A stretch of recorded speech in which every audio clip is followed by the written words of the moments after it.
బషీర్బాగ్లో 14వ BC సంఘాల సమావేశం నిర్వహించారు. స్థానిక సంస్థల ఎన్నికలు పెట్టాలని సవాళ్లు విసురుతున్న బీఆర్ఎస్ పార్టీ నాయకులకు సవాల్ విసిరారు ఆర్ కృష్ణయ్య. బీసీలకు 42% టికెట్లు కేటాయించే ధైర్యం ఉందా అని ప్రశ్నించారు. దమ్ముంటే ఎన్నికలు జరపాలని, ఎన్నికలకు వెళ్లాలని బీఆర్ఎస్కు సవాల్ విసిరారు. ఈ విషయంలో ప్రభుత్వం అఖిలపక్ష సమావేశం జరిపి నిపుణులతో చర్చించాలన్నారు.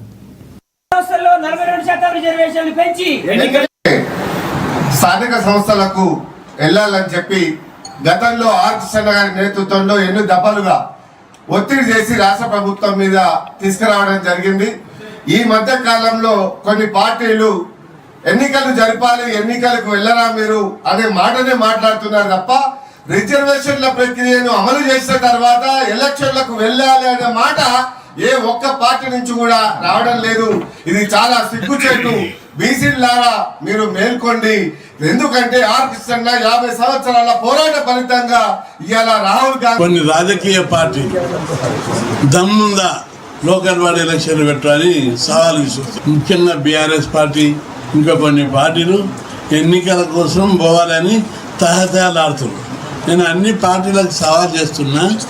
ఒకవైపు బీసీ రిజర్వేషన్ల సమస్య పెండింగ్లో ఉంది.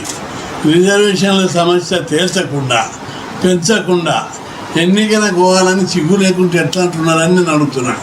అంటే రిజర్వేషన్లు పెంచడం ఇష్టం లేదా? రిజర్వేషన్లు పెంచకుండా ఎన్నికలకు పోతే ఏ పార్టీనైనా కూడా వదిలిపెట్టమని చెప్పి హెచ్చరిస్తున్నా. ఏం తమాషా ఉందా? బీసీ మా వాళ్ళని తగ్గిందనుకుంటారా? బీసీ వాళ్ళని తగ్గదు. ఎన్నికలప్పటికెల్లా మీ